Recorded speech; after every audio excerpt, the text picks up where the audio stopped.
Hey everybody, welcome to the live stream. I wanted to go through the most popular foreign currencies. I don't know, I just like to know these things. Not that it's really that important, but I just kind of like to keep track of as much about not just our economy, other economies as well. So I just found this. I can't remember where I think on Google I found this list. This is the most popular foreign currencies.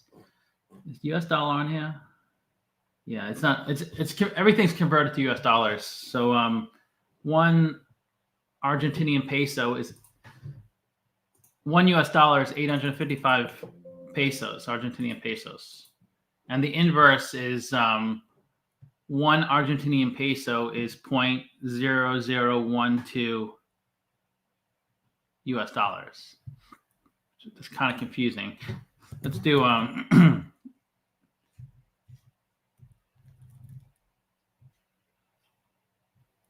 let's do 100 US dollars. It's hard to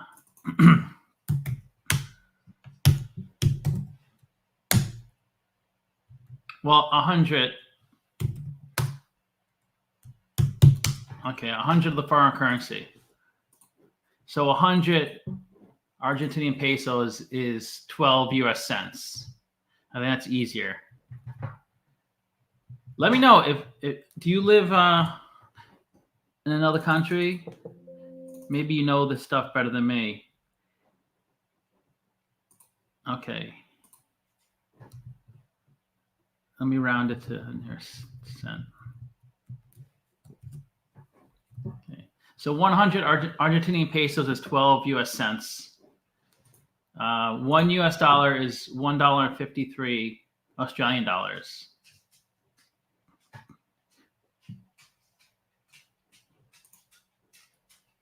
Let's see. I know the British pound is worth more than the US dollar. It's one of the few currencies worth more. So $1 is 79 pence.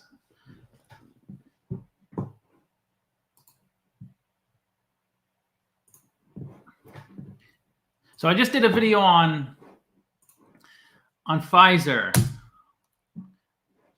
I talk about a stock that's getting beat up. Holy cow. I'm so tempted to buy it, but it's scary buying a stock when it's down so much. It's almost like we want to do the opposite. We want to buy stocks when they go up because everybody's talking about it, and you want to, I guess, fear of missing out, FOMO. So you want to buy Nvidia even though it's up so much from where it was just a year ago. But when a stock is going down, you don't want to buy it because you think, I guess, you think it's going to go down more. Like Pfizer is $27 a share, and it was 20. It traded at 27 in 98. So 26 years ago, if you bought the stock, you'd be flat right now. It did go down after the 2008 Great Recession. It did come down to 13. So if you did buy it back then, you'd be up right now. But outside of that, like that big drop from the 2008, I guess, Great Recession time, the stock has not traded at these levels since the late 90s.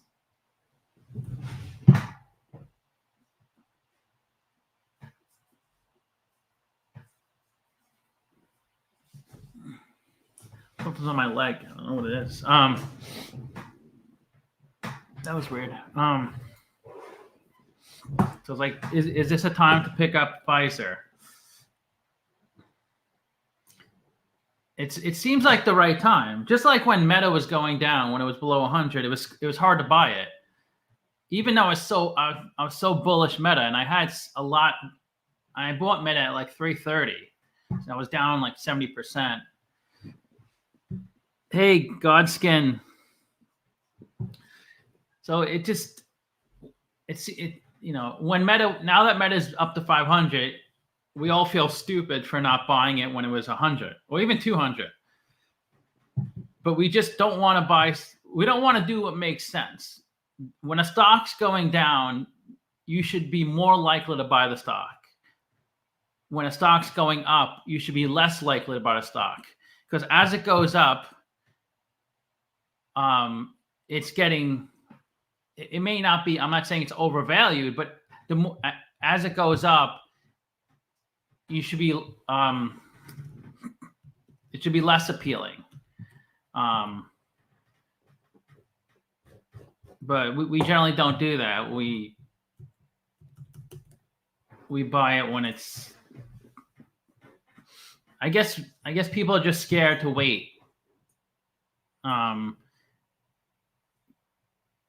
Because if you got it in and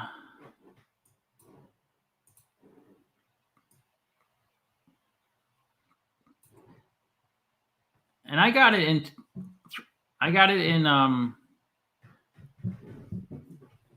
well, let me see when I bought it. I bought Pfizer in April 2021 at 36.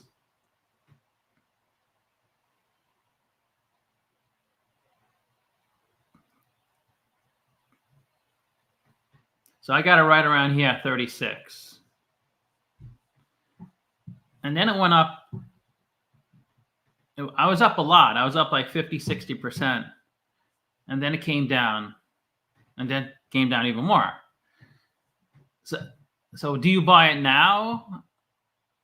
It seems like a good time to buy it. I think most people are thinking it's going to keep going down, so they don't want to buy it yet. But then if you don't buy it now, say it goes up to like 40, you probably won't still buy it, because you would have felt like, oh, I should have bought it when it was under 30. So you just really have to buy at some point and hold. So I think it's a good time to buy. Where's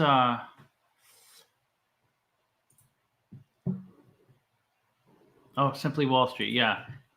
I'm trying to think which website has their revenue for the past 10 years. Simply Wall Street. So I mean, the reason they're not doing that well is because they really went all in on COVID. And that's why they were pretty, from 2013, they were in the low $50 billion revenue range pretty much for 7-8 years. They did take a dip in 2018 to 40 billion. Not quite sure why, but it came back in 2019. Then in 2020, lots of companies struggled, including pharmaceutical companies. So they got down to low 30s. But like I said, they went all in on COVID, and their revenue got to its highest level ever by far, over 100 billion. But COVID, they probably thought would last forever. And I guess it will last forever, COVID, but it won't be it's not going to be, it's not nearly as severe as it was. Because remember in 2020 and 2021, that's all anybody talked about. And if you started feeling a little ill, like you got a scratchy throat or anything, you would think, oh my God, I have COVID, I'm going to die. Now we kind of we don't really care as much about COVID. People still get it. We realize it's not the end of the world if you get it. Most people get through it, no problem. So their COVID sales dropped dramatically. It was 100 billion. Now it's down to 58 billion. But 58 billion is still higher than it was for many, many years. So I think because they were from 2013 to 2019, they were below the 53 billion.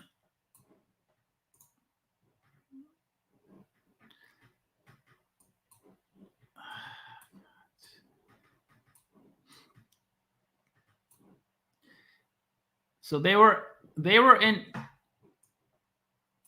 So in 2013, they were trading at 27. And then it got up to the low 40s in 2018. And then, of course, it crashed from COVID. And it got a huge bump up. Did not get a notification that you're live. Did anyone else not get that one either? Yeah, sometimes they don't send notifications. I think it depends on like how often you click on my videos. If there's someone like you always watch their videos like every day, then you're more likely to get their notification. So I think it's getting to a low number, 27, and it was easily in the 30s and 40s with 50 billion of revenue. So I think it's at least a $40 stock, I would think. I think it could have been 50, could have been a little rich for the company.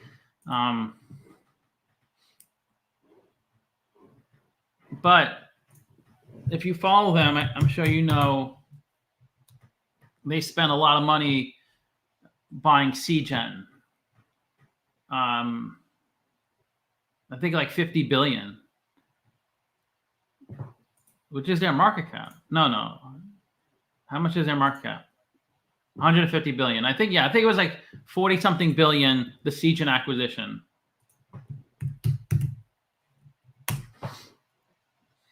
$43 billion. So it's a big acquisition. So I mean, that's kind of what you do, right? You acquire other companies. Done deal. Pfizer completes 43 billion acquisition of CGen, doubling its oncology pipeline. Oncology is cancer drugs.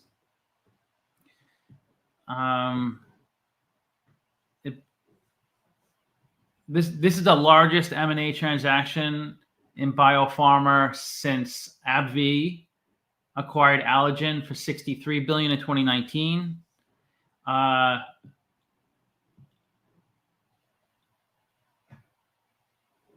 So this doubled their pipeline to 60 programs. The drug pipeline is now increases a lot. With the addition of 4 FDA-approved cancer drugs, Pfizer now has 9 oncology medications that are already blockbusters or have blockbuster potential, the company said. Given CGen's position as the best ADC company,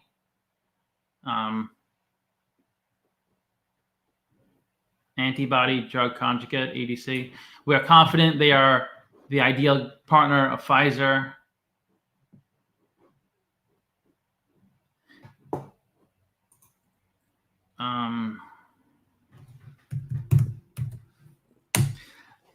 They did. I thought they were working with Pfizer. Maybe I'm thinking of another company.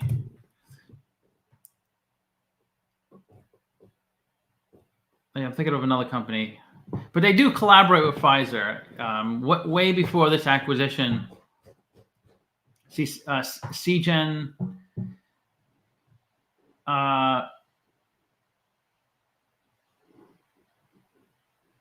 Company headquartered in Washington. So they have $2 billion of revenue. So that'll add to Pfizer's 57 billion, whatever it was. I'm not sure if they'll get to 100 billion again. That could take a while. But yeah, but they've worked with Pfizer before. In 2011, they collaborated with Pfizer. Into collaboration with Pfizer for $8 million upfront payment. Let's see if they other Pfizer.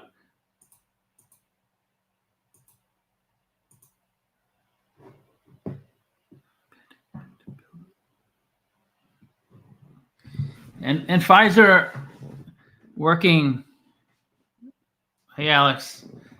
Pfizer announced that it would abandon its plans to build a large manufacturing facility in Washington. So they were going to build a facility in Washington, but instead of building it, they're just going to acquire this company, and this company's in Washington. That's one way to do it. Why build your own factory if the company you're acquiring already has a factory that's built and working and doing what you need it to do?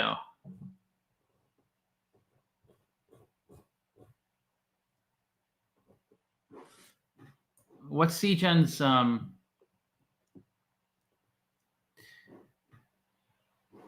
Seagen is a public company. I guess you can't look up the ticker anymore because it's now part of Pfizer. SGEN. Yeah.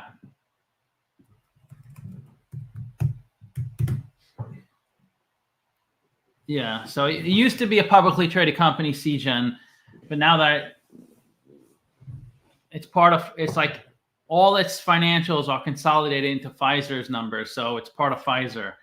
So you can't invest in Seagen anymore.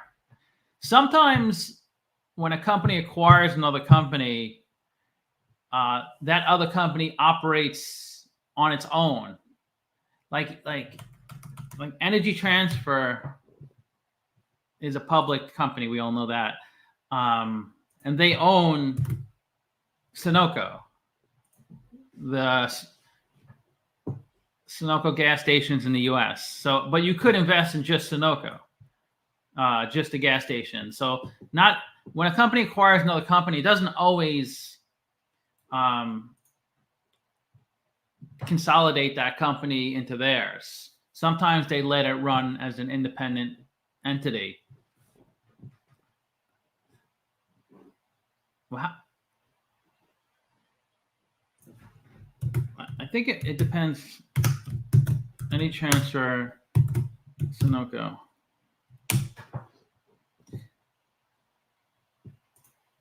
I think it depends the percent of how much they own of. Okay, let's see. ET announced they have entered a definitive agreement. They acquire Sunoco at approximately $5 billion. The combination will create one of the largest and most diversified energy partnerships in the country.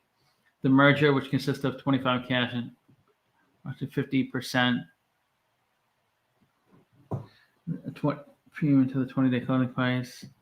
By acquiring Sunoco, any transfer will also own Sunoco's general partner interest in the incentive distribution rights, IDRs, in Sunoco Logistics Partners, SXL.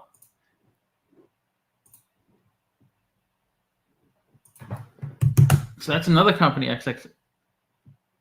Oh, that's okay. So that was taken off the market, XXL, as well as Sunoco's,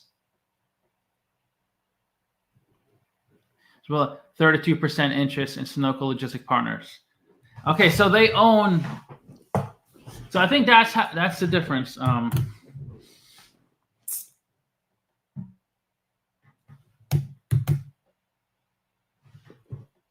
It's a percent of the company they own. So they don't own 100% of Sun. They own 34% currently of Sunoco. If they own more than 50% of Sunoco, then it would be part of ET. Then Sunoco's financials will be consolidated into ET's financials. But since it owns less than 50%, Energy Transfer just reports Sunoco's net income onto their financials. If they own 70% of Sunoco, then every single line item on Sunoco's financials will be added to Energy Transfer's line items in all their financials. But if they own less than 50, they just report whatever the profit is for the quarter or the year. Like that's how Berkshire does it. Like they own Geico Berkshire, so all of Geico's revenue, expenses, they're all part of Berkshire's revenue and expenses, or whatever cash they have on their balance sheet. Geico or everything on Geico's balance sheet, their inventory, their cash, their accounts receivable, accounts payable, that's all added to Berkshire's balance sheet. But Berkshire doesn't own more than 50% of Apple, for instance. So Apple doesn't, like Apple's cash isn't on Berkshire's balance sheet, just their profit, like their net income. And any dividends they receive from their investments are also part of Berkshire's financials. Okay, so back to Pfizer. So it's Pfizer a buy? It's now that I'm looking at this, maybe it's not a buy. I don't know. It's hard to predict the future. Like, how will sales from Seagen? What will the sales be in the future? If sales are really strong, of course, then the stock will go up. As for the near term, Pfizer said on Wednesday that it anticipates products gained from Seagen buyout will account for $3 billion in revenue.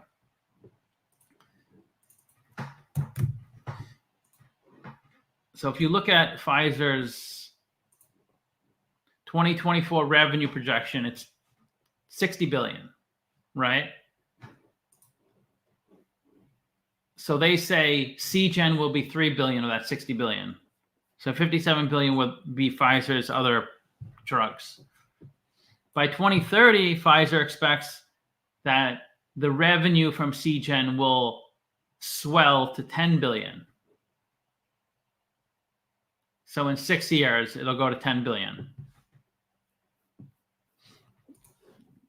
So if that happens, I guess the stock will go up.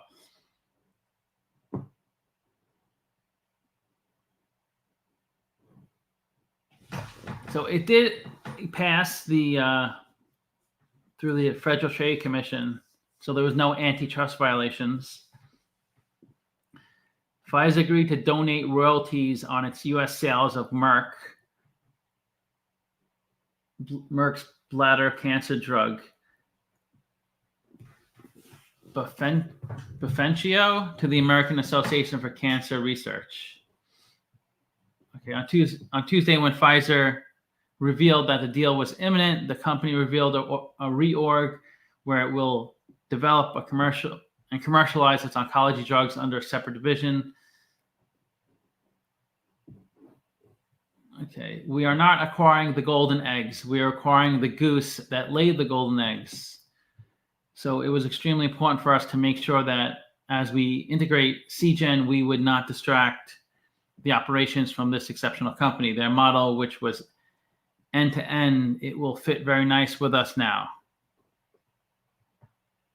Also rushing to the ADC space are AbbVie with a $10 billion agreement to gain Immunogen 2 weeks ago. Merck with a $4 billion licensing of 3 ADC drugs.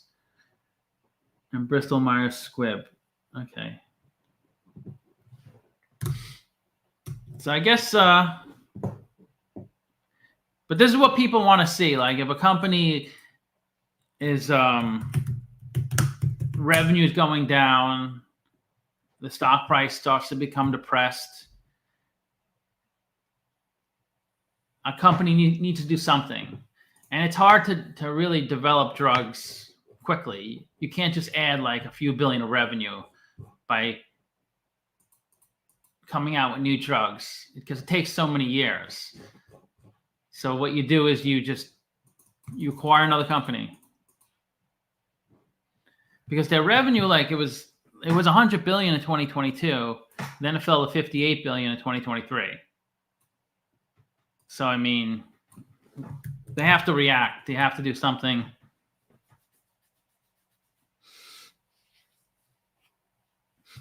And they really focus on on the cancer drugs. I think like drugs like Ozempic and other weight loss drugs have really catapulted other companies like Eli Lilly, for instance. But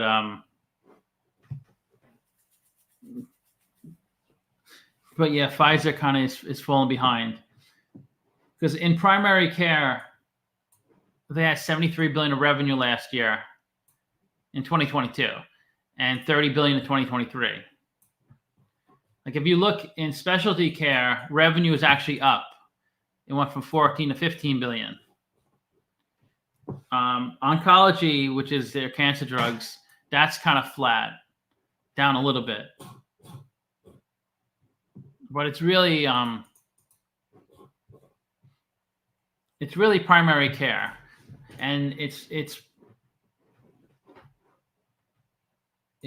from Comirnaty. Comirnaty was 37 billion last year, and now it's 11 billion. And then Paxlovid, the COVID-19 vaccine, that was 19 billion in 2022. Now it's 1.3 billion. So I mean, they lost. I mean, it was good they took advantage of COVID, but it really didn't. Yeah, it was a good thing in 2021 and 2022, but now it's kind of hurt them a lot. And Comirnaty is a COVID vaccine also.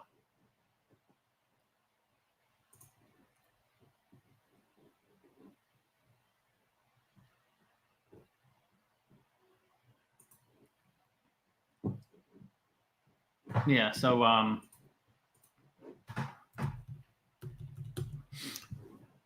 that's why their revenue dropped 42 billion, and it was pretty much from these two drugs. 42 billion. So this one drug dropped 26 billion, and this one dropped 17 billion. 26 plus 17 is 26 plus 17 is 43. And their revenue dropped 42 billion. So it's pretty much these two drugs. Other drugs, actually some drugs improved. Vyndaqel went from 2.5 billion to 3.5 billion.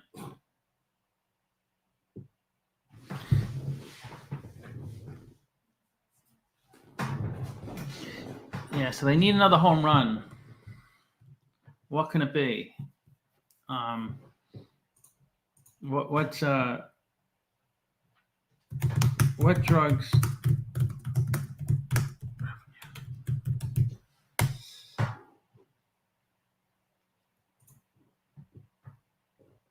So what are the biggest drugs currently out there?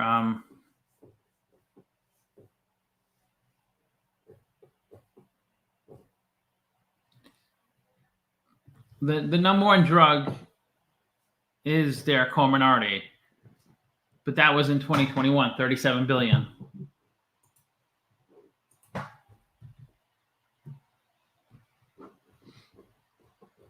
Well, 2022, but I guess it is 37 billion in 2021 also.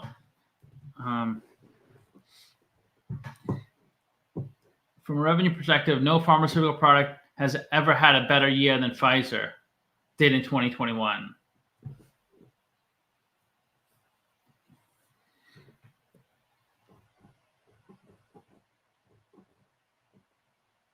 Humira is number 2, 21 billion. But the good thing about Humira is it treats arthritis, which is something that's always around. So it's not like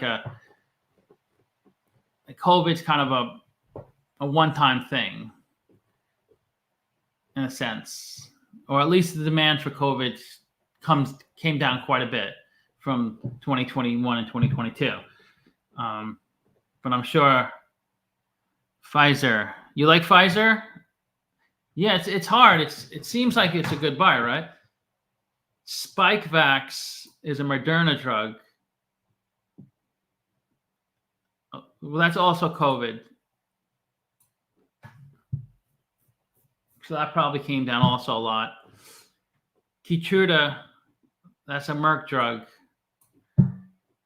That's for melanoma, lung cancer, and other cancers. So cancer is another disease that's always around. There's no, there probably won't be a pullback. Eliquis, 17 billion. Atrial fibrillation, deep vein thrombosis, and pulmonary embolism.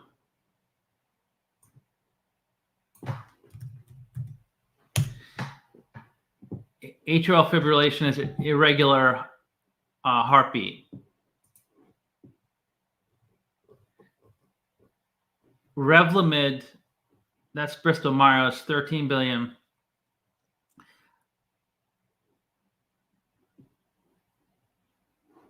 I think this is cancer, right? Because I know lymphoma is cancer, right?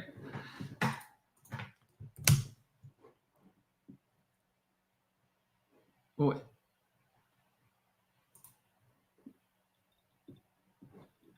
okay. Oh, it's a blood cancer.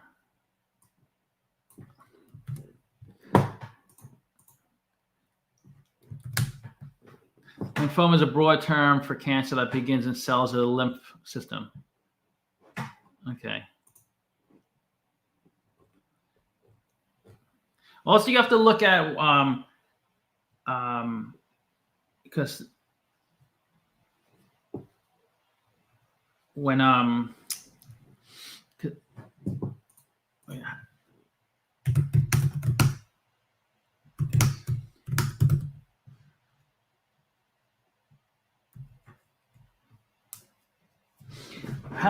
trying to think how many years. I think it's 17 years. Drug patent years. 20 years. So if you get FDA approval for a drug, you can sell it for 20 years. But then after 20 years, then other people can start selling the drug under generic, not using the same. They can't use the same exact name as yours, but under the generic version, they can use it and just and sell it for like a fraction of the price.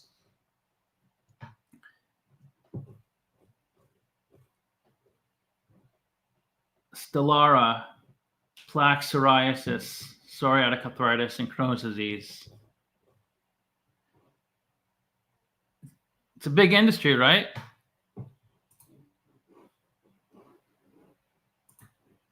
Novo Nordisk.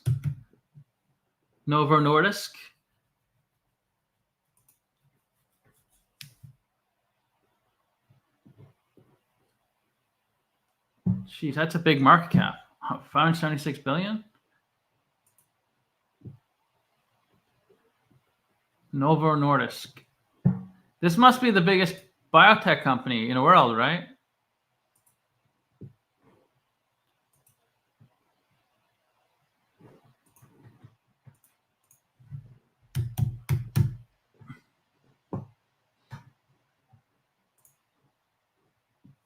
NVO.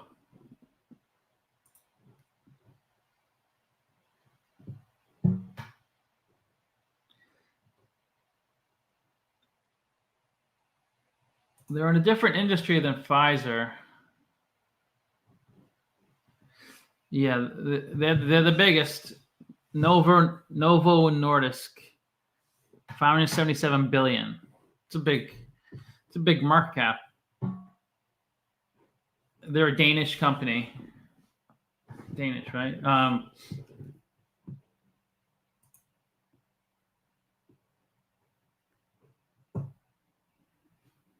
Danish krona.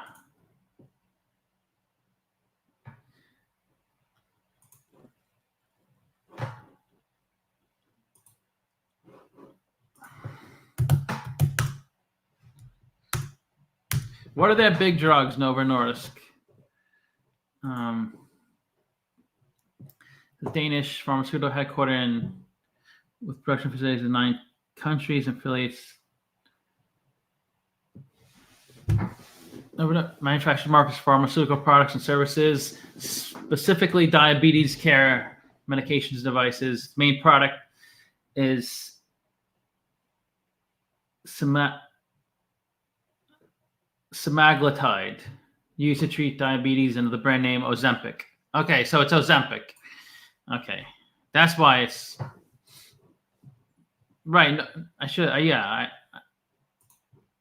make no Ozempic.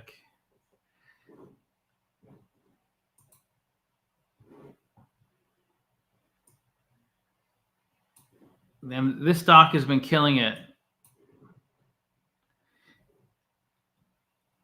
In 3 years, it's gone up 300%. So that's, Ozempic is going to carry them through.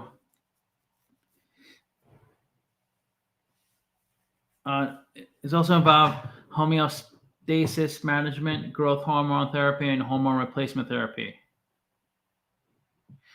The company makes several drugs under various.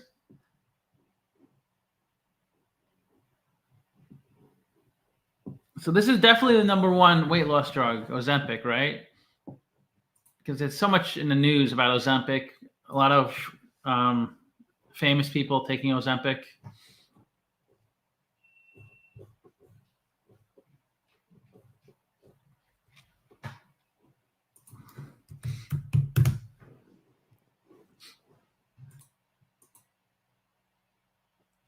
By 2022, the popularity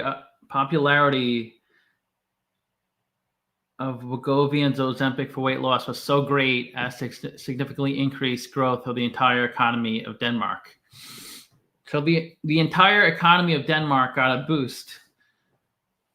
The whole country, because of these 2 drugs. 2/3 of Denmark's overall economic growth in 2022 was because of these 2 drugs. Mainly from these 2 drugs.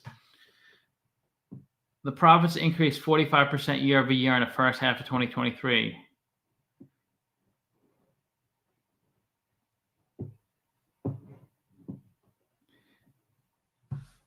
In February 2024, parent company agreed to acquire Catalent for $16 billion. Because it wants to scale, I guess, Ozempic.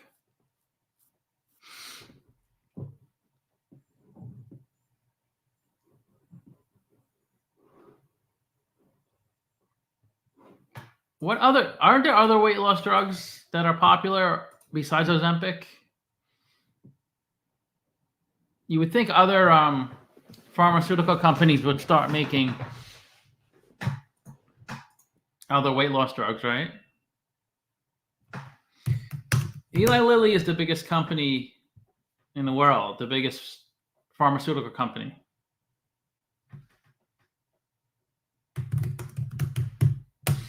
They're like 700 billion market cap, I think.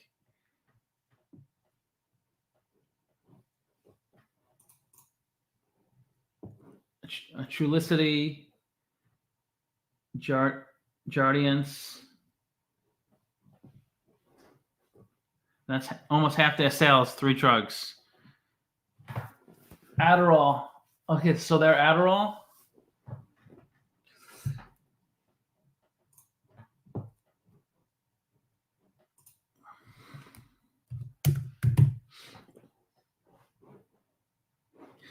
Okay, Zepbound. That's for obesity. Has anybody taken Ozempic here?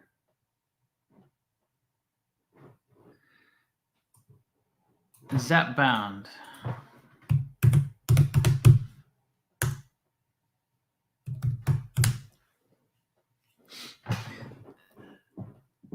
Okay. It's sold under the name Mounjaro.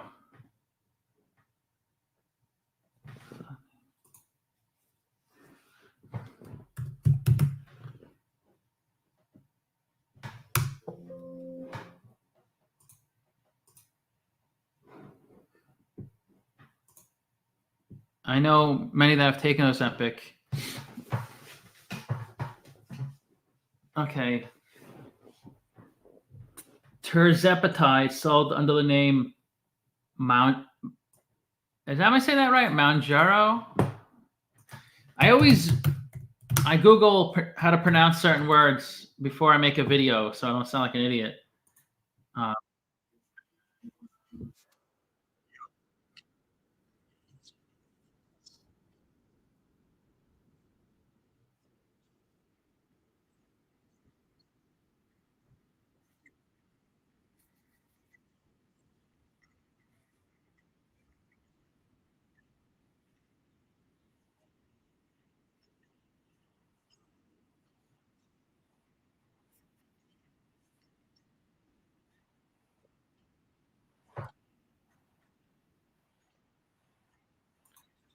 Okay, Mounjaro. Is it anti-diabetic medication used for the treatment of type 2 diabetes and for weight loss? The most common side effects are nausea. Okay. So is this the second largest weight loss drug in the world? Okay. Weight loss drugs ranked by revenue.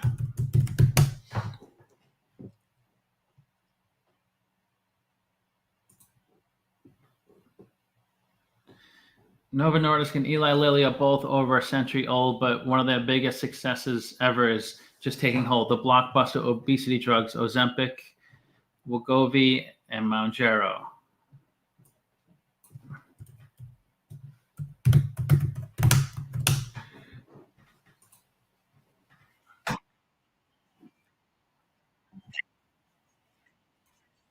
Wegovy. I just looked it up. Okay, Nancy Pelosi owns Novo. Yeah, she seems to do well in the stock market, Pelosi, right? The latter of which saw its quarterly sales grow year over year from 16 million to nearly 1 billion. Pfizer, Amgen, and other pharmaceutical companies are rushing to develop weight loss drugs, though they may not be available for another year or more. They're kind of late to the game, these other companies, because I'm sure they really want to develop weight loss drugs because the sales are there. It just takes a long time, and then people get used to taking a certain drug. Even if another drug is cheaper or better, sometimes people just like to stick to what works. So they might not be able to gain as much market share as they like.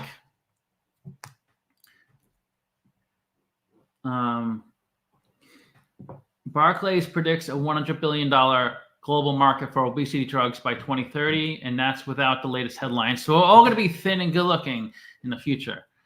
We won't have to worry about being overweight anymore. We can just take drugs.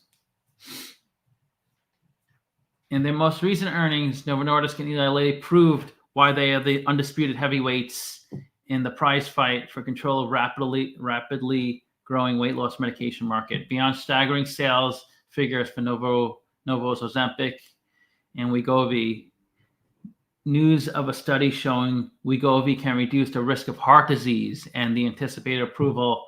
That's the thing, like losing weight, so many benefits to losing weight. It's on the flip side, gaining weight at least has so many negative things. Like the list goes on and on. When you gain weight, like when you're 50, 100 pounds overweight, there's a lot of problems that can come along with that. I'm not like obviously fat shaming, but it just is what it is. Even so, their competitors are not ceding the market to the current leaders. Pfizer, Amgen, and other pharmaceutical companies are rushing to develop weight loss drugs. We think it's Novo and Lilly, and everyone else is just scrambling to keep up. This is a big deal, weight loss drugs.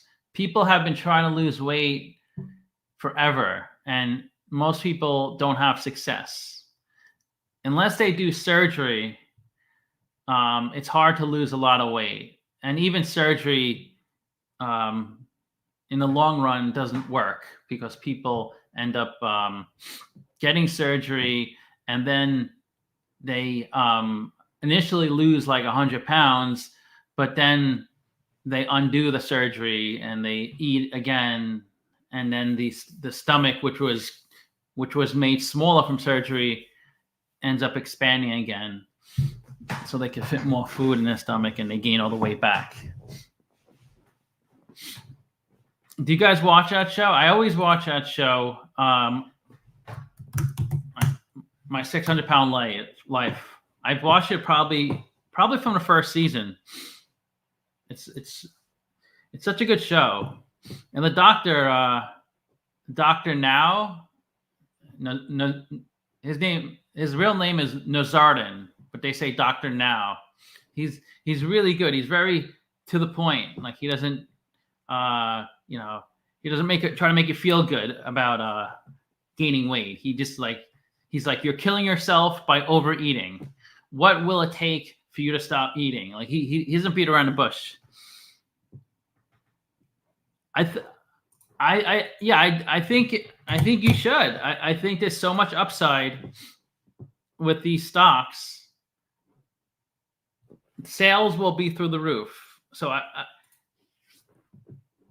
I don't see why it can't keep going up. And I bet you NVIDIA is kind of a unique story, but I bet you NVIDIA went up more. So in 2 years, NVIDIA is up 240%, and Ozempic, Novo Nordisk, is up 142%. So, but I think weight loss is here to stay. AI, I'm not saying it's not going to be innovative and life-changing, but AI will come and go, just like cars. Like how cars have developed over the years. We're thinking about self-driving cars, and then phones and TVs and the internet. It kind of like everything evolves where things are not as important.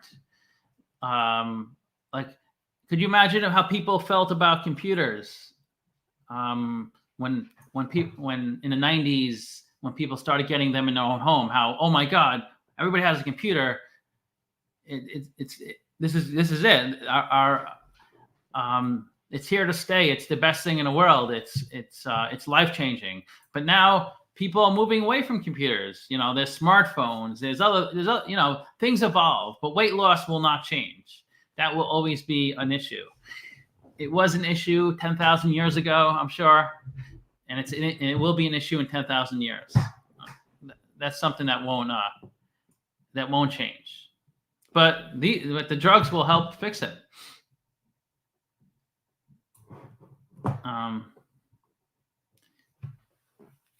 So Novo Nordisk.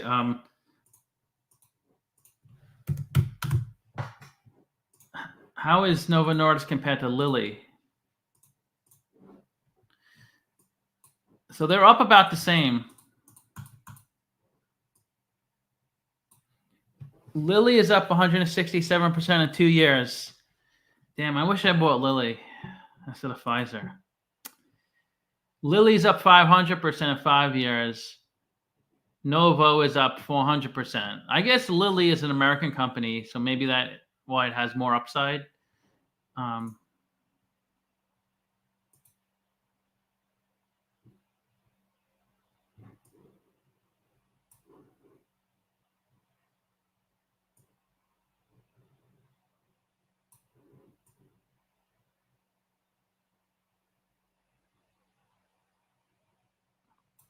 Pfizer, dead in the water. Well, I wouldn't say dead in the water, but they're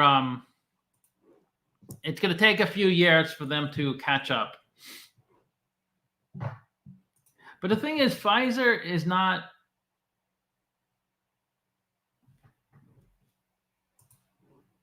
The revenue is higher.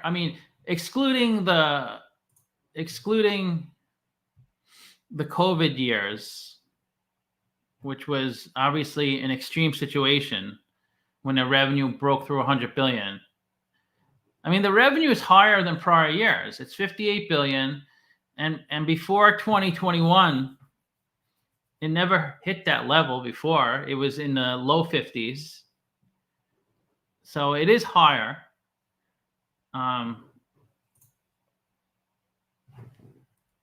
Let's see Lilly's revenue historically.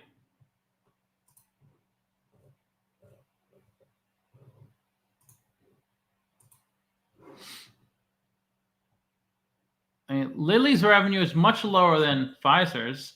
They were in the 20s for many, many, many years. And then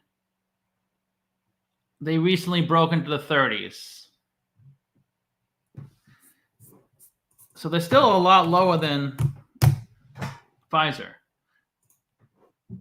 But I think the idea is the market thinks their revenue will grow well past Pfizer's revenue.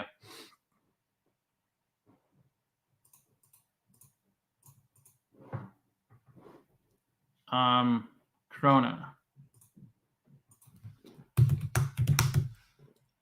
Oh, so it's just like the Chinese yuan. Okay. So Novo Nordisk, you can see they have a pretty steady growth. In 2013, it was 11.5 billion of revenue. And then it was almost 20 billion by 2021.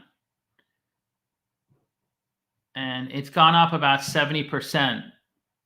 So now it's like 30, 33, 34 billion, their revenue. Still a lot lower than Pfizer. But I think the market feels they're going to shoot well past Pfizer.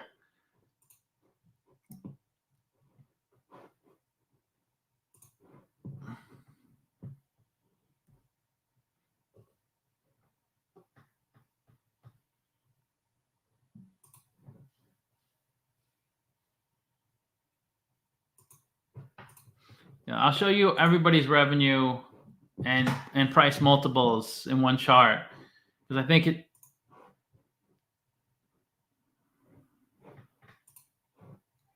Now I think I will buy Novo. Too many fat people that want injection instead of hitting the gym. Yeah. And it's unfortunate because if you have really slow metabolism, well, it's not even slow. Slow metabolism is part of it, but people just they overeat. I guess that's the problem, right? It's not. It's calories in, calories out.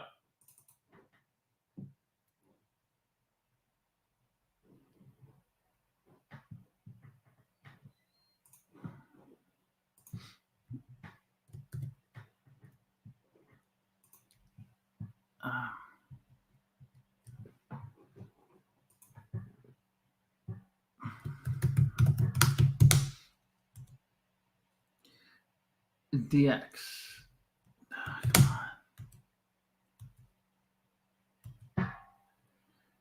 FL. I'm just trying to sort it now.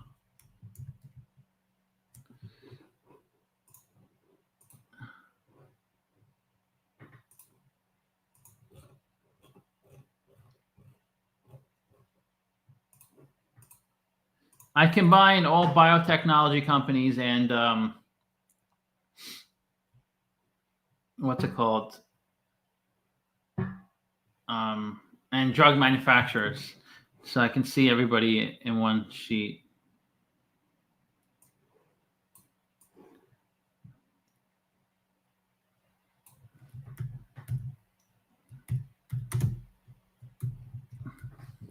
Because I just did a video on Pfizer, so.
2.2.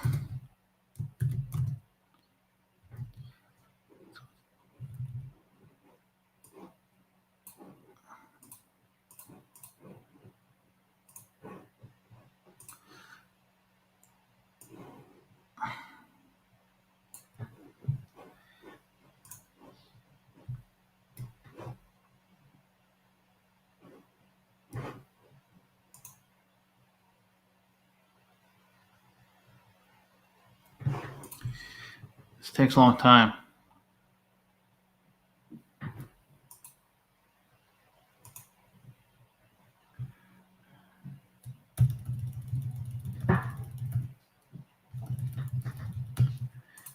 Okay.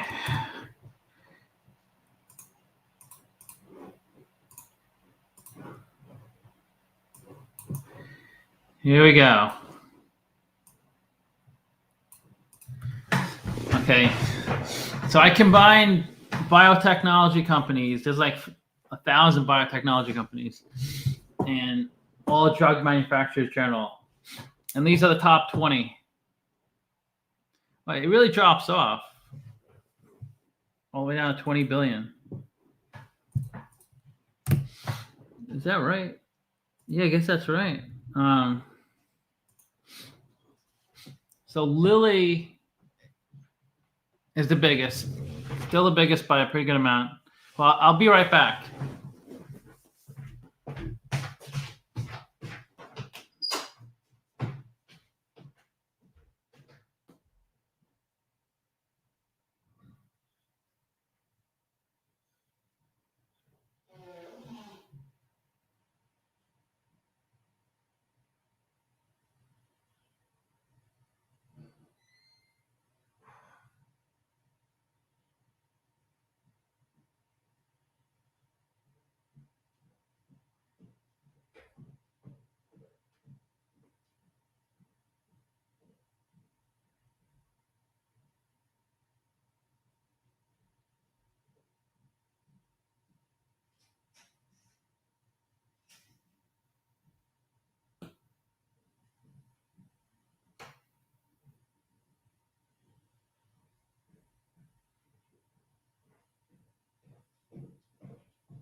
Okay. I got lucky with jeans. Okay, so the company that spends the most in CapEx is Johnson & Johnson, 4.5 billion. Another company that's getting killed, its stock is doing terrible.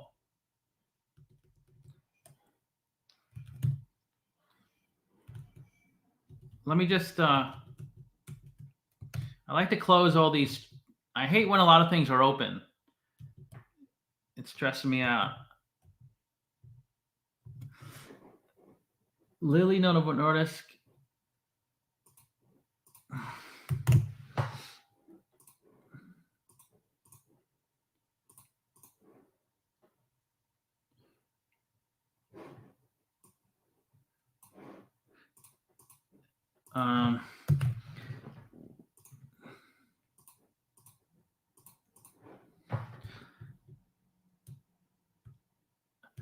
So Pfizer, Lilly, Novo Nordisk. Let's do Merck.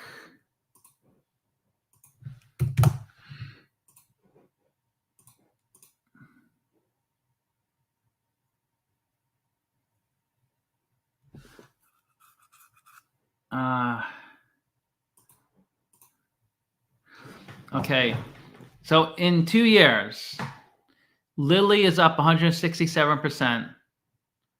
Novo Nordisk, the Danish company, 142%. Merck, 52%. J&J, down 12%. Pfizer, down 48%. Of course, I own Pfizer, and Johnson & Johnson, because I'm stupid. So don't listen to me. In the past 5 years, Merck is up 57%. Johnson & Johnson is up in the past 5 years, up 14%. But Pfizer is still down. It's down 30% in the past 5 years. It's just it's getting hammered beyond recognition. Lilly is up 500% in 5 years. Novo Nordisk is up 400% in 4 years.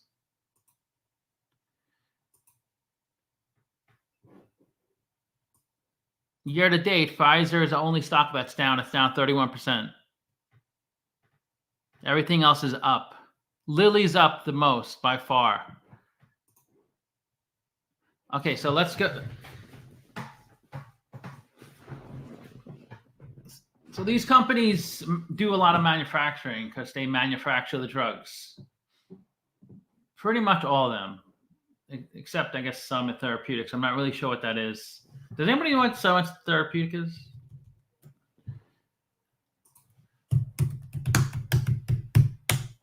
They must just do like the R&D part. So they're oncology, so they do cancer drugs, and they focus on discovery, development, and commercialization of patient, physician, caregiver, and societal-friendly medicine. So they must just do DT. What do you mean DT? Actually, it's nice. I'm the size of a DT. Oh, DT. A delicate tulip. A DT acronym. A defensive tackle. You're a defensive tackle? A darling twin. He's a darling twin. Oh, DT means dedicated to, basically, I'll tag you in my edits. Digital transformation. Design technology.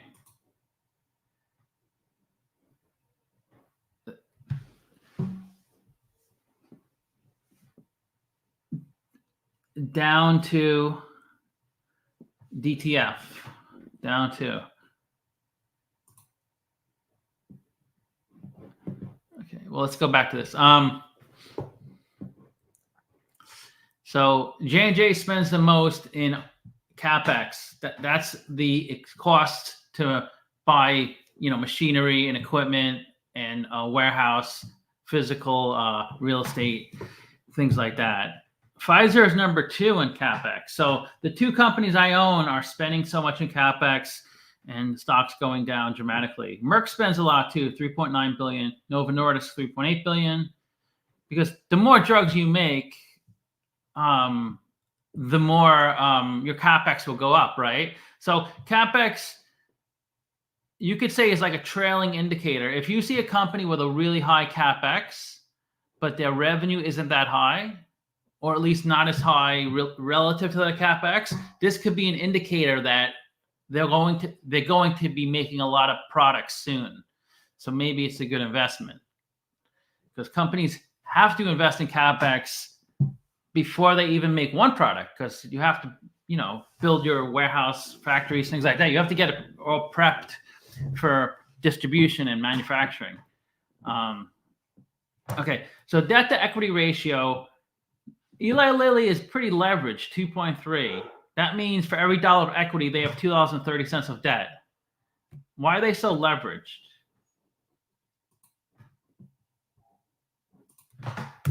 Lilly.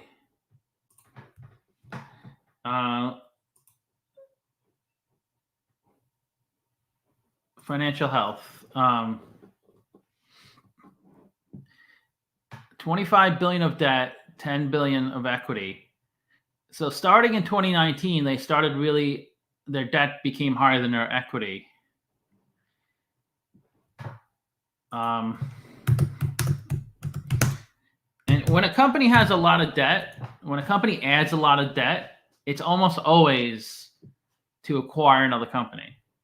Like, I'm talking about when a company adds like billions of debt, like 5, 10, 20 billion of debt. it's almost always to acquire another company. When a company adds, 100 million of debt, it could just be to, build a factory or open new locations.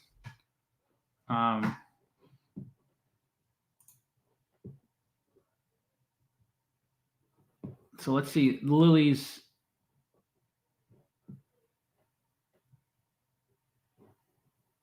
acquisition date, they had 3 in 2023, 2 billion, 1.4 billion, that's undisclosed.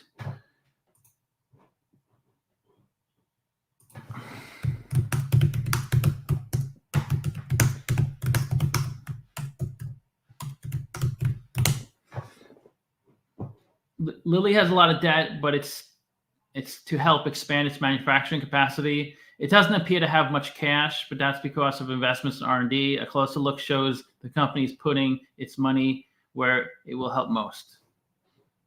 Okay, I mean, that's not a terrible thing, as long as you're generating sufficient revenue and cash flow to service the debt. Pfizer obviously pays the largest dividend, not because they've been raising their dividend, just because their stock price keeps coming down. And as the stock price goes down, the dividend goes up. As stock price goes up, the dividend goes down. Because, for instance,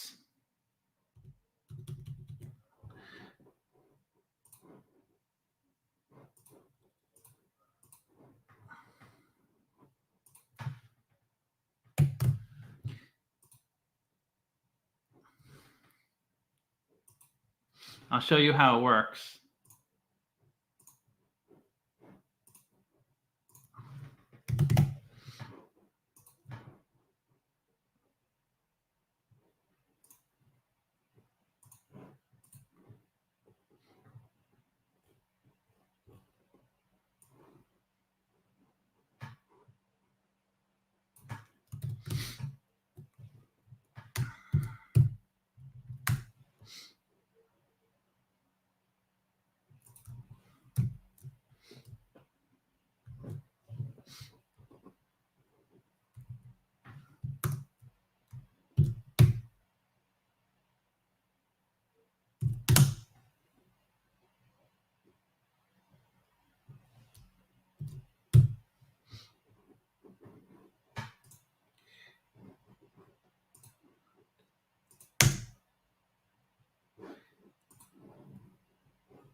Why is this?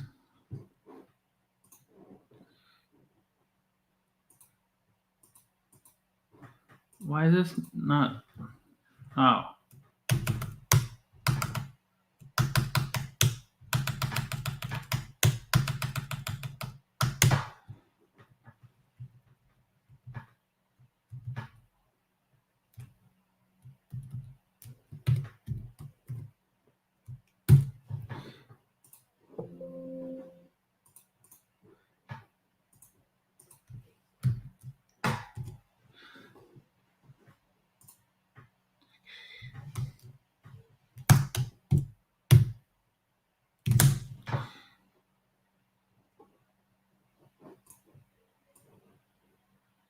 The fuck?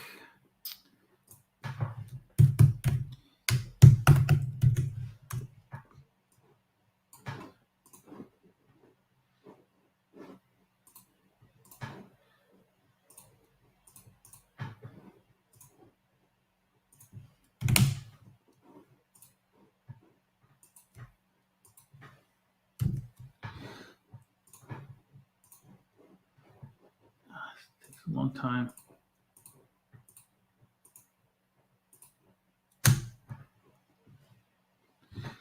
Oh my God.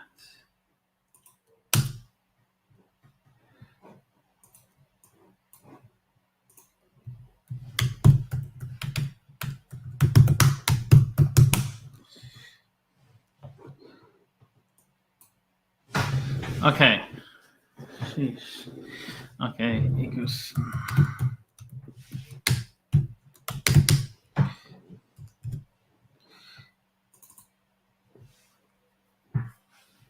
mean, so it's pretty simple. The way that the dividend is calculated, it's annual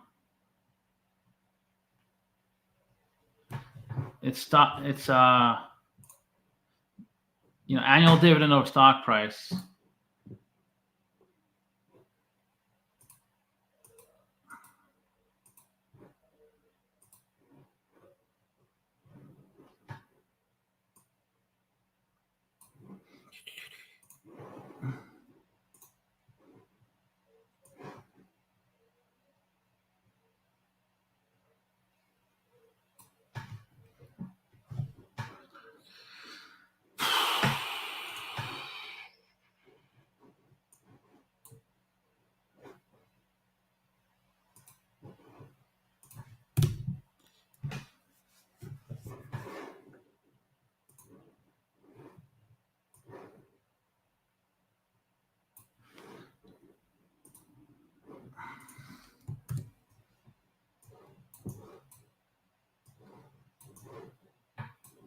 So it's $27 the dividend currently.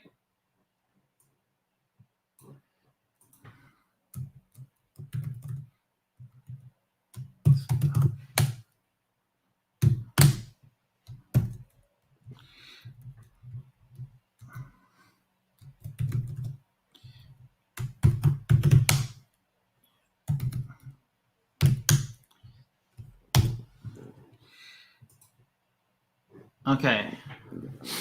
So the annual dividend. So you have to take the last 4 dividend payments, or you can just multiply the last dividend payment by 4. Either one. Like I'm doing this is the trailing dividend, the trailing yield, because I took the last 4 dividend payments, sum those up, and divided by the current stock price. But if I want to do the forward yield,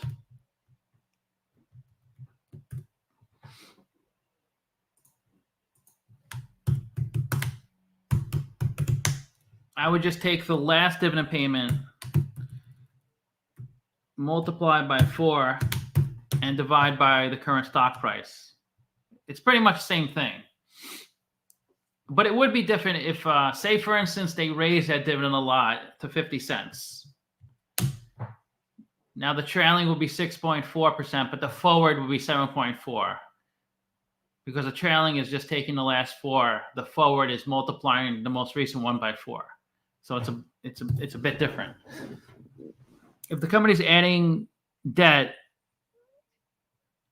debt, in what way will they do it when they're buying a company? I don't understand.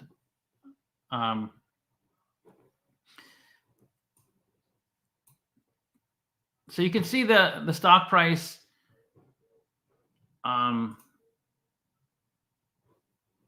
Let's say in July 2023, it was $37.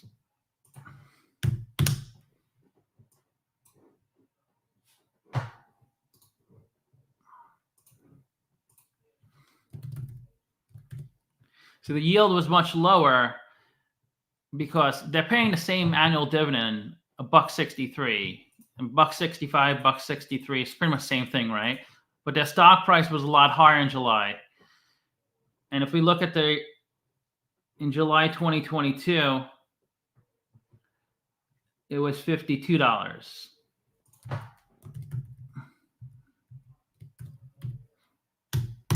So obviously the yield is lower with a higher stock price because the dividend is pretty static. I mean, it changes very little, right? $1.59 to $1.62, it barely changes. But the stock price went down like, 45%? So the yield obviously goes up.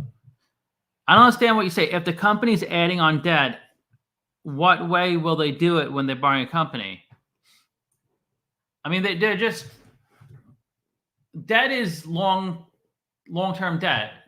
Usually it matures, you pay like a 5% interest rate, and it matures in like 2030 or 2040 or whatever. So debt is debt. I mean, you might pay different terms, different interest rates.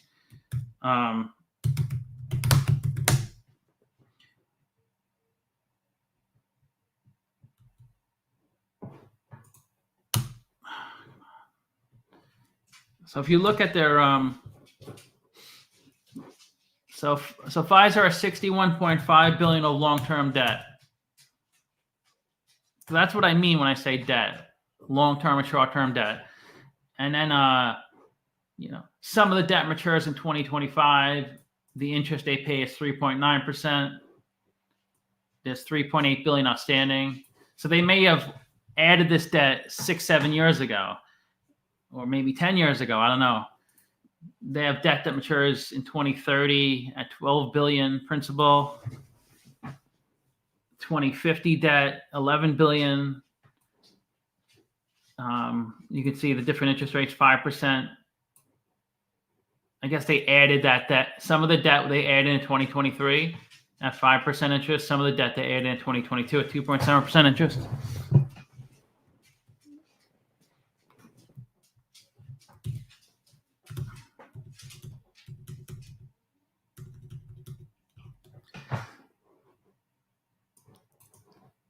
So the yield and the stock price have an inverse relationship.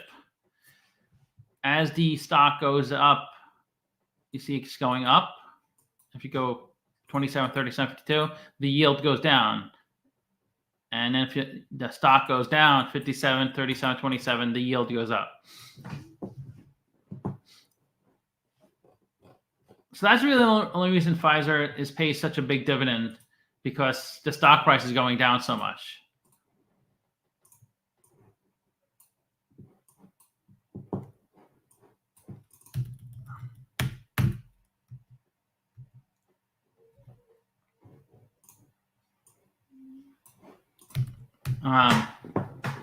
Yeah, Alex, just clarify your question. I don't know exactly what you meant. I think I might know, but yeah, just clarify it. No question is a bad question. I just I'm not clear exactly what you're asking, because we all take on debt for different reasons. If you use a credit card, that's a form of debt. It's short-term debt. Hopefully you pay it back within 30 days so you don't get charged interest. But it could be, you could end up paying 20% interest for years if you don't pay it back. And some people take on debt to buy a home. Some people take on debt to buy a car. Some people take on debt to buy a business. And we all have different terms. Like a 30-year mortgage, say I take a 30-year mortgage and I pay 6%, and you may pay 5.5% because maybe you have a better credit score than me, or maybe if I went bankrupt at one time in the past, I might have to pay a really high interest rate, like 8%. Defensive tackle. You take on debt. Take on debt to buy Bitcoin, like MicroStrategy is doing. Okay, so we'll keep going through this. It's interesting to see free cash flow, which is the greatest thing, because that's how you grow. That's how you pay a dividend. That's how you buy back stock. That's how you acquire the companies. Ideally, AbbVie is number one, 22 billion. Johnson & Johnson is a lot of free cash flow, and the stock is in a toilet. Not as much in a toilet as Pfizer, but it's in a toilet. Hey, Mike, what's up? Yeah, Paul, they paid 43 billion for Seagen. It's a big number. Seagen has like 2 billion of revenue, so they pay 25 times revenue. Well, 22 times revenue. It's a pretty big acquisition. Lilly doesn't really have much free cash flow, yet they're the biggest company in the world. The biggest pharmaceutical company in the world.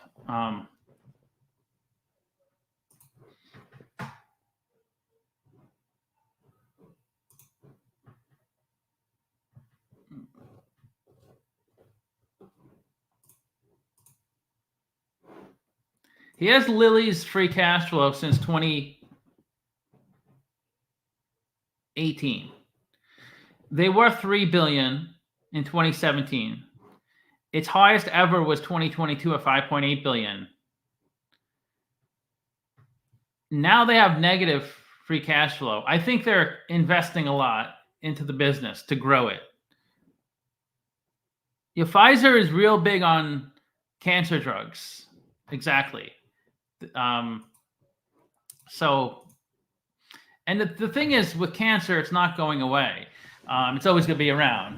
Where their COVID it's really settling down. Same thing with weight loss. That's not going away. But there will be kind of like a peak. There are always going to be people needing weight loss drugs. Just like, I guess, cancer drugs too. So why do they have negative free cash flow? That's a good question.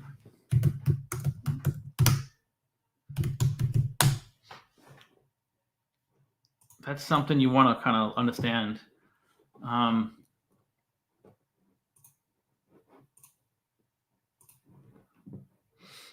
sure it's for a good reason. I'm sure they're investing a lot to grow the business.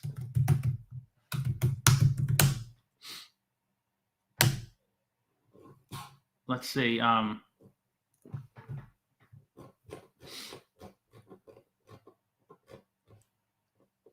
So revenue, it was flat from 21 to 22, 28 billion. It went up to 34 billion. So it's pretty good. I mean, it's not amazing, but it's good. But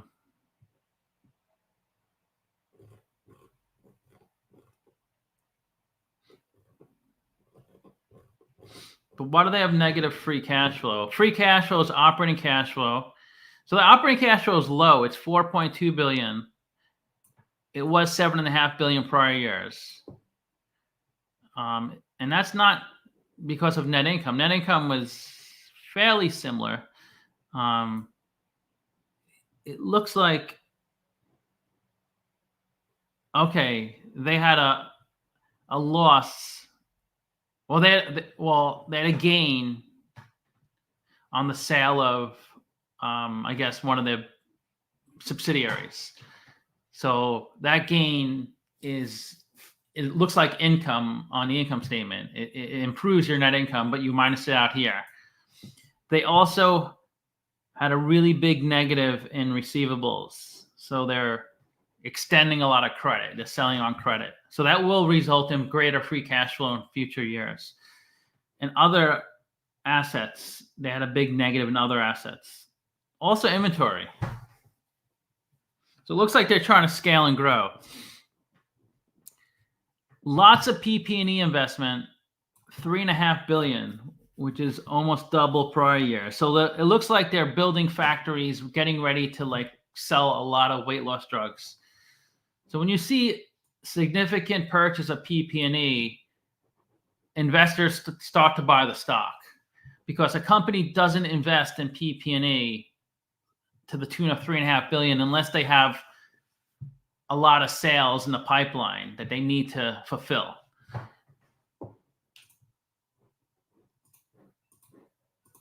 So I guess that's why.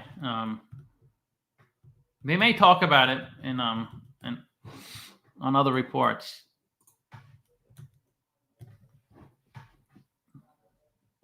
So free cash flow, I mean, it's artificially low for Lilly because it looks like they're putting a lot into CapEx. But even when it wasn't low, in a regular year, they only had like 4 or 5 billion of free cash flow. So it seems pretty overvalued. They're trading at 132 times earnings, 875 times free cash flow, 20 times revenue. And Novo is also trading at a premium, 17 times revenue.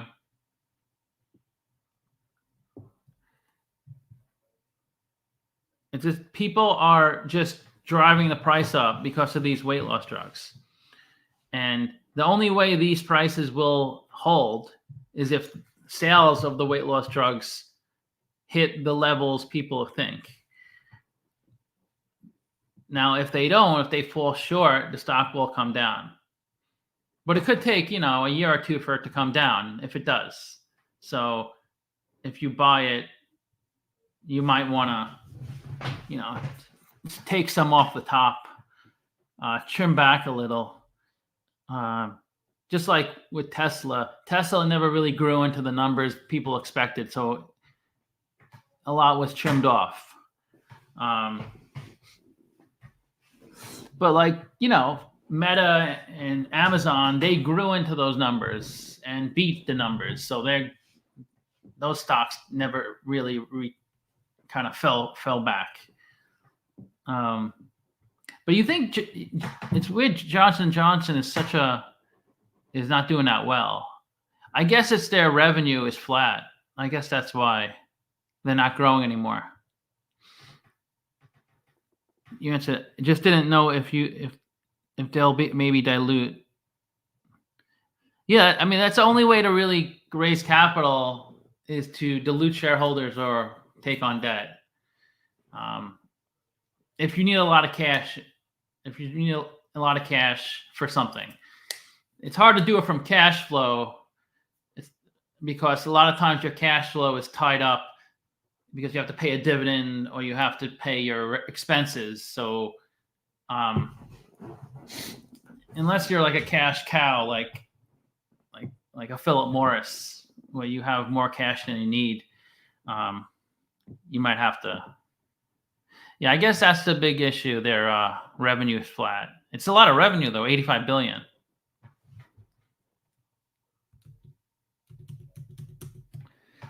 Well, Moderna, I didn't know it was that small of a company, $40 billion. I thought they were bigger. Look at how much they're growing, 119%.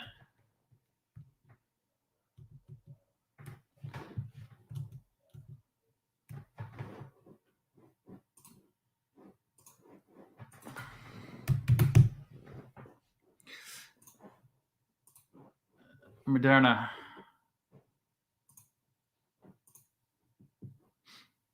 They pretty much were like pre-revenue up through 2020. Like they were like almost no revenue. And then they went from like almost no revenue to 22 billion. But they have come down to reality. Now it's 7 billion, but still 7 billion. I mean, they were under $1 billion forever.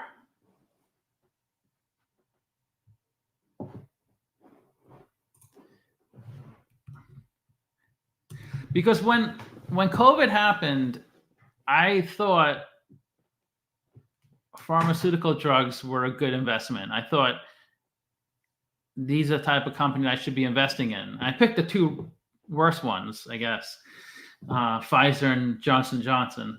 Maybe in a couple of years, things will change. MU would have been a good stock to buy last year.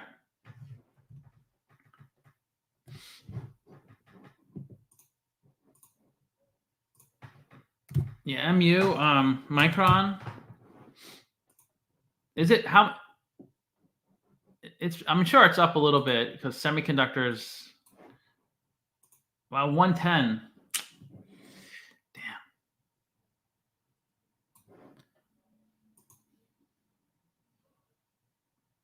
I bought it in 2020 and I sold it. Shit. Actually, I don't think I would have made that much. Oh, maybe I would have. I remember. Damn.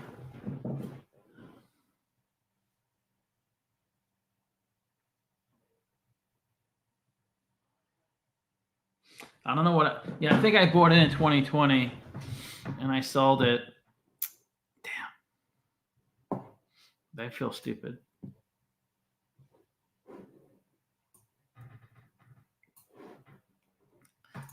So what are besides obviously NVIDIA, what are the other semiconductor companies that are not Intel?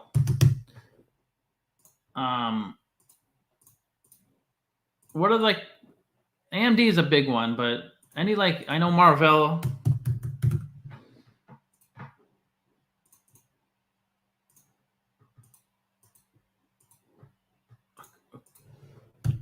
Qualcomm.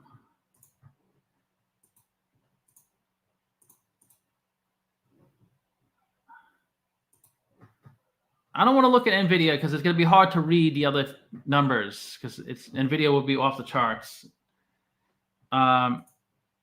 Supermicro, that's also off the charts. But that's not a semiconductor company, is it? Supermicro? So you can't even read any other number because you see, and this is only in 2 years, 22x, 2200% in 2 years. I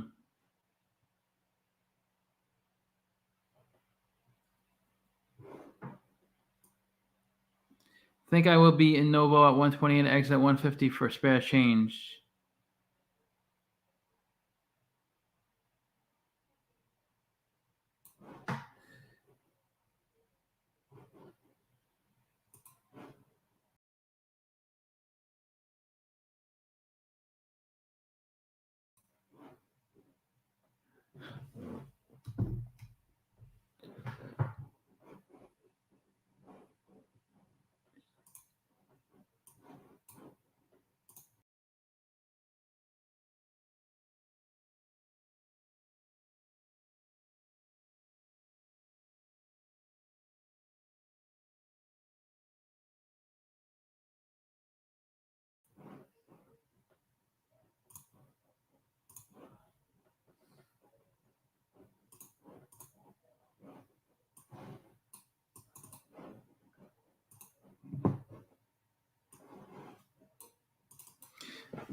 Okay. Yeah, thanks for letting me know. Okay, Micron, AMD, Marvell, Qualcomm, Buffalo Wild Wings. I went to college in Buffalo.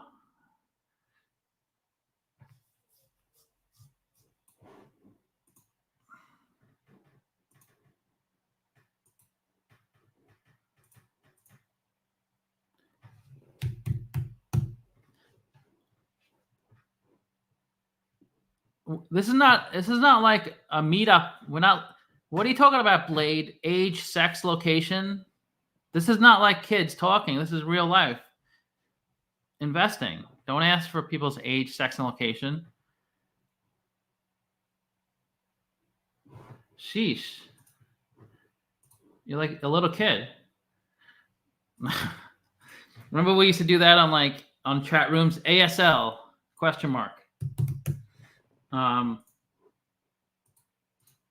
I just went there for college. I didn't stay. I don't live there. It was brutal. It was so cold.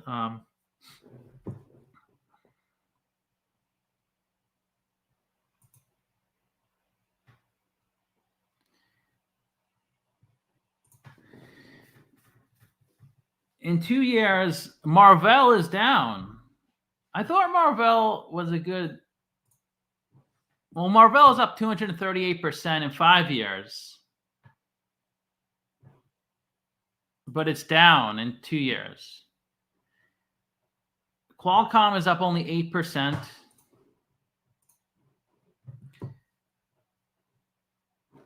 I feel like such an idiot for not putting more into semiconductors. It was such an obvious. So annoying. Taiwan, TSM. Broadcom.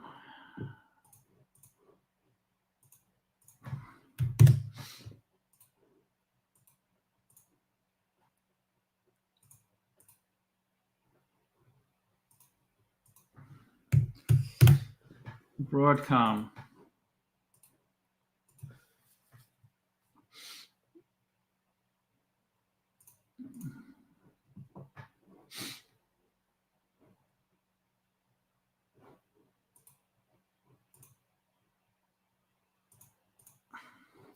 So Broadcom is up the most in 2 years, 115%. Seagate is a hard drive company that follows the semi industry. Broadcom is up the most in 2 years. And then most of them are clustered together between 30 and 50%. Like AMD, Taiwan Semiconductor, age, sex, location. Qualcomm is only up 8%. And for some reason, Marvell is down 10%. But if you go back 5 years, AMD is up almost 600%. ASML, the Dutch semiconductor company, is 400%. Damn, I missed a semiconductor run. So stupid. Well, I did put a lot into Meta, so it's not like I'm like, it was that bad, but I guess you can't get them all, right? Yeah, TSM would be off the chart if it was American. That's true. Damn.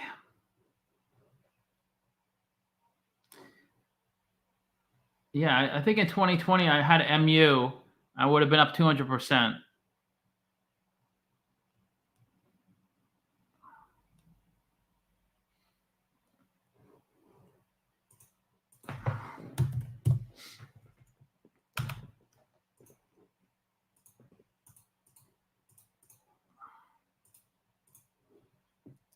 Meta is only up 200% in 5 years.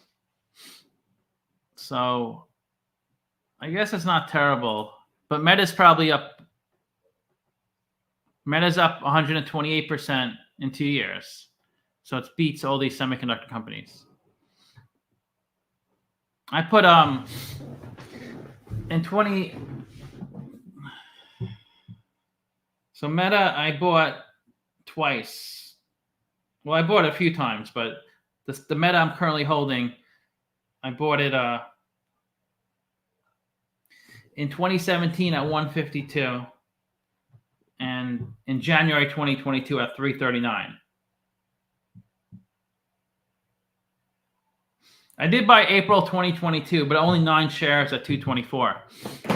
My problem investing since 2022 is everyone is preaching doom and gloom, recession. That's all people talk about is the world's going to end. Don't invest in the market. Just ignore those people. Because if you predict the market, if you predict we're going to recession, the economy is going to explode, you will be right. If you do it, if you say it every day, every 10 years, you will be right. But it's just the other 99.9% of the time, you could have been making money and going with all the run up. Because even if it pulls back, because if you just look at the S&P 500, if you just want to keep it simple and invest in the S&P 500, even if there's a pullback,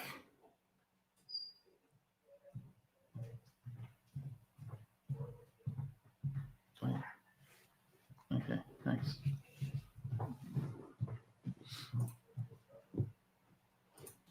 Because I remember somebody was showing me they received a lot of money from a family member. And I think it was in around 2007 or so when they received it, maybe 2008. So received like $50K from a family member, and then it was down to $30K. So they sold it all, and they never invested in the market again. So I said, even though you lost a lot, it would have taken, granted, it would have been a painful 2 years, but it would have taken 2 years to get back to where you were. And then you would have been up like triple what you originally put in. So if you try to time it, you'll never figure it out. You can't wait for this point and then put all your money in. And what are you going to do? Sell everything at what point you sell it, and then you wait for this spot. Like, there's no way to do it. It's impossible. But I've been hearing the same thing, the doom and gloom thing, for over a decade now. The market, is zero.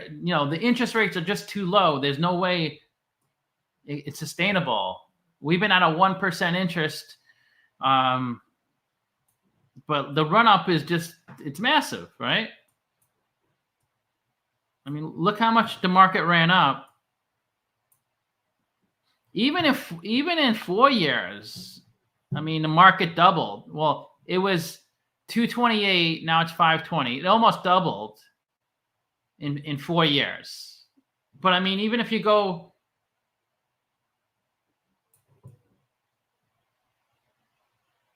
even if you invested right here at the very peak in 2007 at 150, it would have taken 6 years to get back to where you are. And some people would have sold way before that. Even if it got back to where it was, some people would have sold because they don't want to risk it, because they think, oh, it's going to go back down like it did in 2008. But it did go down here, and it went down here, and it went down here.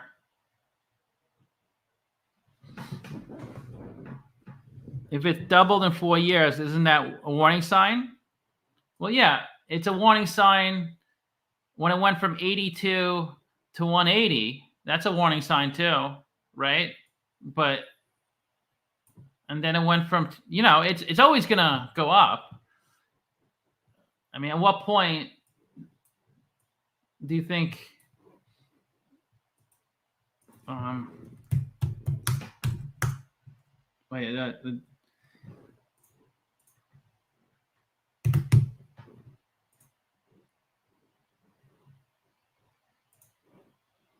the chart that shows on a daily basis.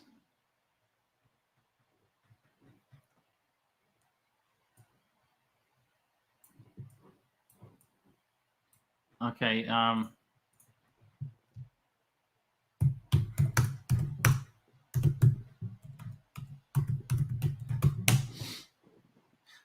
Yeah, I would say it's a warning sign when companies are not making money, like in the .com era. If things are going up, but the fundamentals are there, we're making money. Companies are very profitable, and inflation always pushes things higher.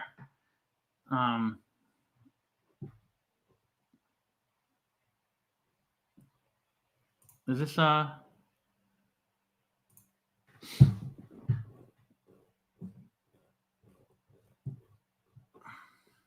This goes back too far to the 1700s.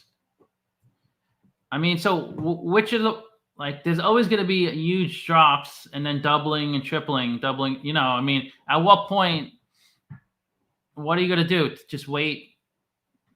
It's never going to, come back down to these levels.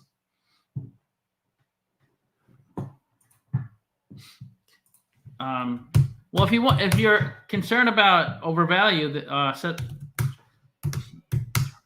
just look at the market on a PE basis.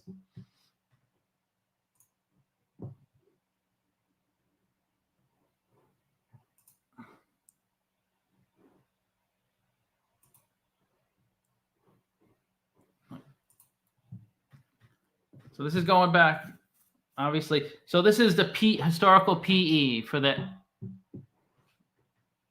I guess, for the market. So it was really overvalued in 2008, I guess. The market was extremely overvalued. So it was down, it was due for, I guess, a pullback at that point. And I guess it seemed overvalued here, and there's a pullback. It seems overvalued, but I don't think it's overvalued. We're just FYI, I'm doing my taxes while watching. I got frustrated with some tax stocks missing. Yeah, so you could look at the historical. This only goes back to 2009. I wish we had something more.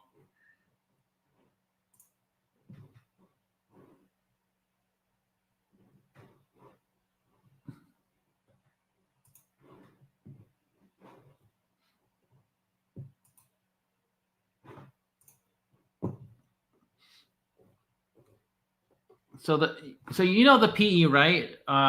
Price over earnings. So this is the whole market, the PE. So is it overvalued? Well, times change. So I mean, obviously, the market was trading at a much lower multiple, but now it trades at a higher multiple. But still, in 2022, was the S&P 500 was only trading at 17 times earnings, which is similar to 2015-16 levels. So if the market is trading at, north of 25 times earnings, then yeah, maybe we're due for a pullback. But there was a pullback here because of COVID, not because the market was overvalued, and the market got pretty overvalued here. So we were due for a pullback. But it's not like the market goes down. Either earnings go up or the market goes down, or maybe both. Or maybe earnings go up faster than the stock prices go up, which justifies our current levels.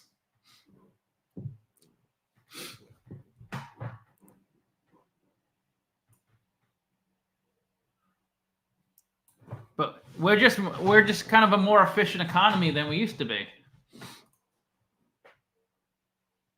Yeah, 24. So it's getting a little rich, right? So maybe we're due for a little pullback, but I don't think it's a dramatic pullback. It's not like it was in 2001.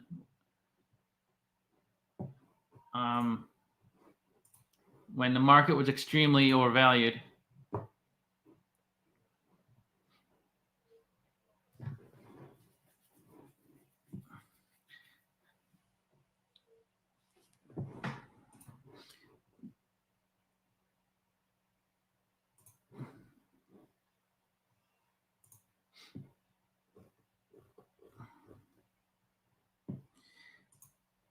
So yeah, in 2001, that's when we were.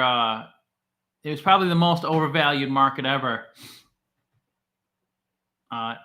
Also, right before the Great Recession hit, it was extremely overvalued. But if it wasn't for inflation, we wouldn't be. Prices just have to go up, and companies just have to make more money. Like, remember when people were making $50,000 a year and that was a good salary? Now it's like you have to make at least 80 just to survive, and then so it's.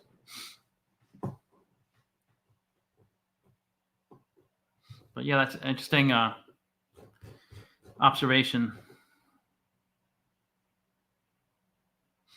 But you just got to ride through the wave. Just unless you time it really poorly, you probably won't. You probably just have to wait a few years to get your money back.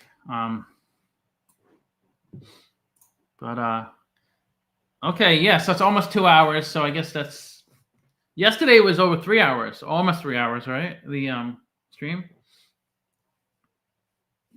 Okay, yeah, I guess I'll sign off now. Thanks for coming. Yeah, it's good to talk about these things. It helps me kind of ingrain some of these ideas better. So I'll talk to you later.